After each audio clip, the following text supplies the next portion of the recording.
Aim right, achieve big at KR Mangalam University.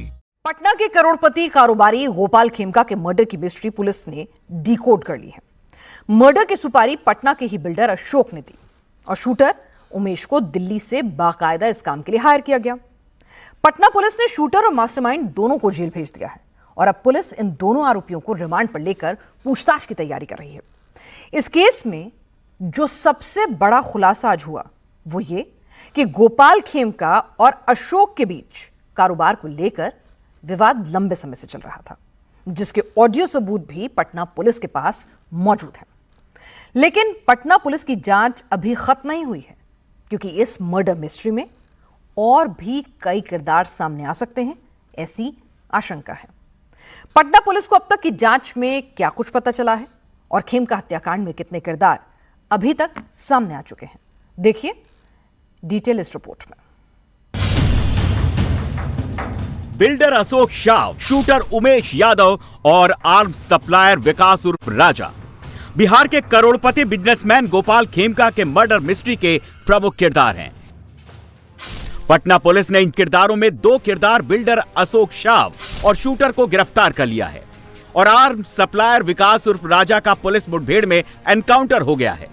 सुबह जब police को जानकारी मिली, चूंकि रात जब उमेश की गिरफ्तारी हुई थी उसके बाद से ही लगातार पुलिस की अलग अलग टीम छापेमारी कर रही थी। एक टीम एक अपार्टमेंट में पहुंची कोतवाली थाना क्षेत्र में, वहां पर जो साजिश करता है, जो मास्टरमाइंड है, उसके बारे में जानकारी मिली थी। उसके जो सहयोगी थे उसकी जानकारी मिली थी। फिर एक टीम को यह जानकारी मिली कि हथियार जो है राजा ने मुहैया कराया था और राजा इसी इलाके का वो नाम है जो हथियार सप्लाई भी करता है, हथियार बनाता भी है और पहले से उसके खिलाफ मामले भी दर्ज हैं। तो इस जानकारी के मिलने के बाद पुलिस जो है उसकी दबिश के लिए यहाँ पहुंची थी। चूंकि उमेश से जानकारी पुलिस को मिल गई थी कि राजा कहाँ हो सकता है और उसके लिंक जब ढूंढे गए तब पता चला कि वो पटना सिटी इलाके में मालसलामी थाना क्षेत्र में है। पुलिस ने जब जानकारी के आधार पर डमरिया घाट, जो कि यहाँ से बिल्कुल करीब है, वहाँ पहुंची तो ठीक इसी जगह पर पुलिस के साथ उसकी मुठभेड़ हुई है। अशोक, उमेश और राजा ने कैसे प्लान बनाया, कैसे मर्डर को अंजाम दिया, मर्डर में किसका क्या रोल था? अगर इन बातों को समझना है तो फिर किरदारों को समझना होगा। इनके बैकग्राउंड को जानना भी जरूरी है। लेकिन सबसे पहले गोपाल खेमका पर चली गोली की बोली कितने में लगी थी वो जान लीजिए। बिजनेसमैन गोपाल खेमका के मर्डर की सुपारी 10 लाख में दी गई थी और जो 3 राउंड फायरिंग की उसके लिए शूटर को 3.5 लाख मिले। सुपारी देने वाले थे अशोक साहब गिरफ्तार हो गए, जो शूटर थे वो गिरफ्तार हो गए, जो पहले जिनसे संपर्क किया गया था, जो ज्यादा पैसा मांग रहे थे, वो मुठभेड़ में मारे गए हैं।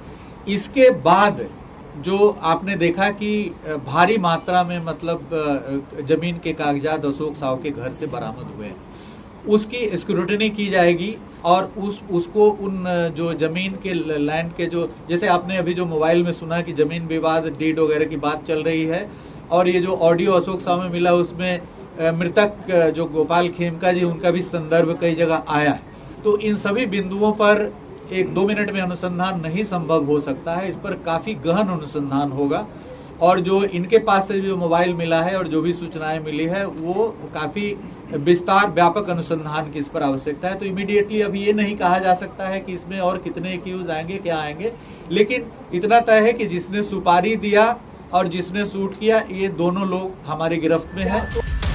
और फिर इसी के बाद 4 जुलाई को गोपाल खेमका का मर्डर हुआ था।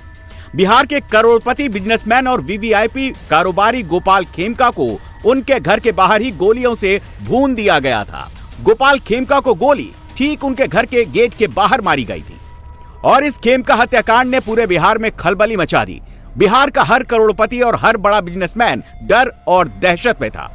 के दिन भी वो बाकरगंज मोड़ पे पहुंचा, वहाँ जब इनकी गाड़ी आई तो ये वहाँ से चल के ये अपार्टमेंट के पास आ गया और इनका इंतजार करने लगा। उसके 10 मिनट के बाद इनकी गाड़ी आई। गाड़ी पहले से ये देखा हुआ था, नंबर भी से पता था। जैसी ही गाड़ी आई ये उसने फायर किया और चला गया। अगले दिन जैसे पहले से तय था इन लोग के द्वारा, ये लोग जेपी गंगा पथ पर मिले, ये और अशोक साहब, मालसलामी थाना क्षेत्र में। वहाँ पे बचे हुए 3.5 लाख रुपए इनके द्वारा दी गई। इसमें खास बात यह है कि इसमें आपस में बातचीत करने के लिए मोबाइल खरीदा गया था और सिम भी उमेश यादव के नाम से ही खरीदी गई थी ताकि अशोक साहब का नाम नहीं आ सके। और जब ये पैसे दिए गए तो मोबाइल उन्होंने वापस कर दिया, लेकिन सिम वापस नहीं किया था इसमें। 96 घंटे में पटना पुलिस ने इस मर्डर की मिस्ट्री को डिकोड कर लिया है। मास्टरमाइंड, शूटर, प्लानर और सप्लायर सबकी कुंडली अब पटना पुलिस के पास है। ये बिल्डर अशोक साव हैं, यही खेमका मर्डर का मास्टरमाइंड है। को लेके विवाद है, दोनों बड़े व्यवसायी हैं।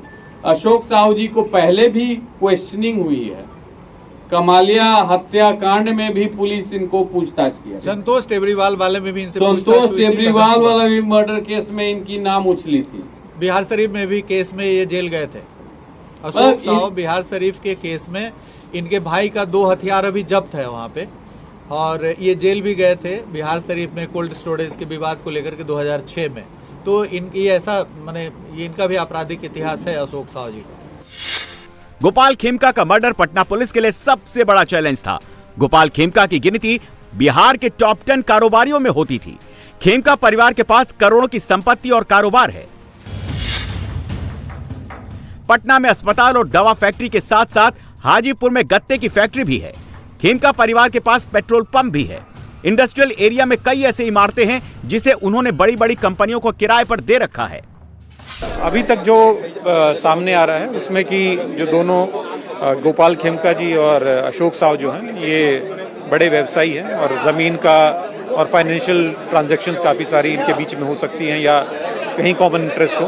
अभी काफ़ी सारे कागजात हम लोग को मिले हैं ज़मीनों से संबंधित, और जो मोबाइल और जो लैपटॉप इत्यादि से और जो साक्ष्य मिलने की संभावना है, जिससे कि ये स्पष्ट हो पाएगा कि एग्जैक्ट कौन से फाइनेंशियल ट्रांजैक्शन या कौन सी जमीन के कारण में घटना। गोपाल खेमका का इंटरेस्ट कैसे टकरा रहा था? तो ये अनुसंधान का विषय है, क्योंकि अभी बहुत सारे फाइनेंशियल डॉक्यूमेंट्स जो हम लोग को मिले हैं, इसके अतिरिक्त में जो इनके बैंक अकाउंट्स इत्यादि हैं उनकी जांच करी जाएगी, और उसके अतिरिक्त में ऐसा भी हो सकता है कुछ हवाला इत्यादि के मामले हों। तो ये सभी आगे अनुसंधान का विषय है कि कौन से स्पेसिफिक जो फाइनेंशियल ट्रांजैक्शन या जमीन के कारण ये घटना घटी है, और पुलिस अभी इन लोगों को रिमांड पे लेगी और आशा है कि उसके अंदर में कोई महत्वपूर्ण जो हम लोग को जो सुराग मिलेंगे जिससे कि ये पूरा स्पष्ट करे। अजय वर्मा से कोई रिश्ता है अशोक साव का? कभी इन लोगों की कोई बातचीत हुई है? अभी इस बारे में कह पाना संभव नहीं है, क्योंकि अभी जो भी हमारे पास में इलेक्ट्रॉनिक एविडेंस है या फिजिकल एविडेंस मिला है उसको एनालाइज करने का समय अभी हम लोग को नहीं लगा है, और अभी अनुसंधान के दौरान में और इन लोगों को रिमांड पे लेके हम लोग ये पूछताछ करेंगे तो उसमें स्पष्ट होगा। पटना पुलिस ने इस मर्डर केस को सॉल्व करने में 4 दिन का वक्त लगाया, और इन 96 घंटे में पटना पुलिस ने बेऊर जेल से लेकर हाजीपुर, छपरा और सोनपुर के चक्कर लगा रही थी। पटना पुलिस की गाड़ियां बिहार के हर कोने में शूटर की तलाश कर रही थी, क्योंकि अगर शूटर पकड़ा गया तो फिर शूटआउट की पूरी कहानी सामने आ जाती। ये उमेश यादव है, इसी ने 4 जुलाई को गोपाल खेमका को उनके घर के बाहर गोली मारी थी। पटना पुलिस ने शूटर उमेश यादव को 7 जुलाई को गिरफ्तार किया। पुलिस ने उमेश यादव को उस वक्त दबोचा जब वो अपने बच्चे को लेने उसके स्कूल गया था, और पटना पुलिस ने हत्या में इस्तेमाल पिस्तौल, स्कूटी और 3 लाख रुपए नगद बरामद किए। उमेश यादव की गिनती बिहार के कुख्यात शूटर्स में होती है। उमेश यादव एक एमएलसी का करीबी भी बताया जा रहा है। मूल रूप से नदी थाना क्षेत्र का रहने वाला है, लेकिन उसने पटना शहर में अपना ठिकाना बना रखा था। हत्या को अंजाम देकर वो माल सलामी इलाके में छिपा हुआ था। जब उमेश को मर्डर की सुपारी मिली तब वो दिल्ली में अपनी पहचान बदल कर रह रहा था। उसने अपना नाम विजय रख रखा था। मर्डर की सुपारी पर एडवांस मिलने के बाद वो पटना आया,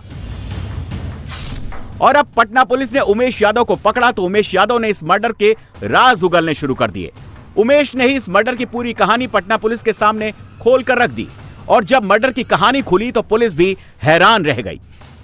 जो सबसे पहला क्लू सीसीटीवी फुटेज ही था, उससे क्या लीड मिला? देखिए, इसमें जो हम लोग क्लू मिला था उसमें ना कोई चेहरा था, ना मोटरसाइकिल आ रहा था क्लियर उसमें, परंतु हम लोगों ने जगह जगह पर जाके छानबीन करना शुरू किया उसमें, और पता कर रहे थे किधर से वो आए हैं, किधर से गए हैं। उसी क्रम में आगे बढ़ते बढ़ते दिन प्रतिदिन लगते हुए, दिन रात एक करते हुए उसमें आगे बढ़ा गया।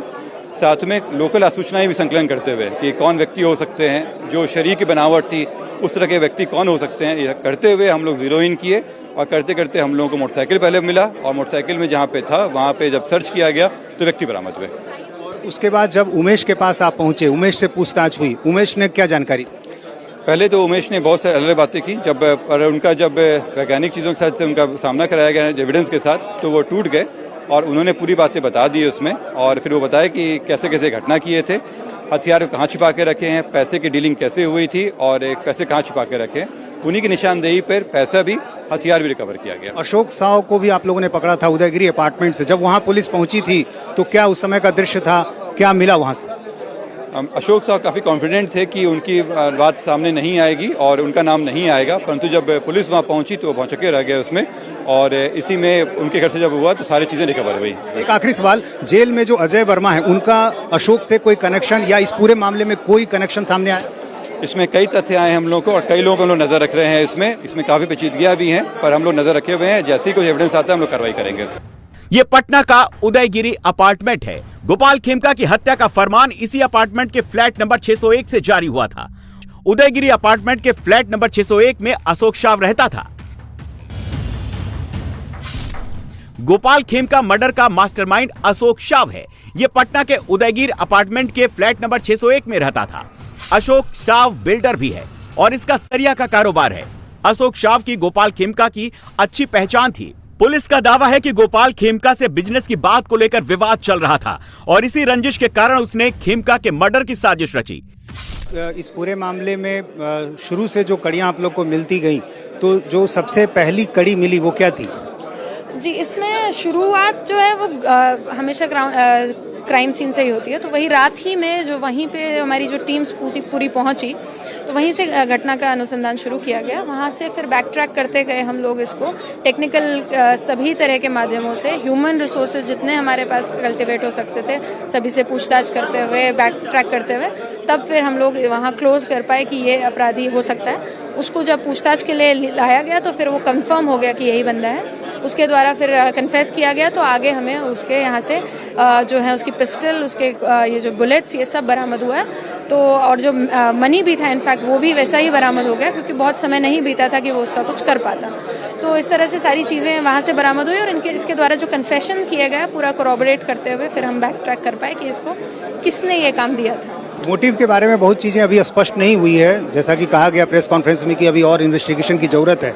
लेकिन मोटे तौर पर अभी क्या लगा कि गोपाल खेमका से किस तरह की दुश्मनी अशोक साव की थी?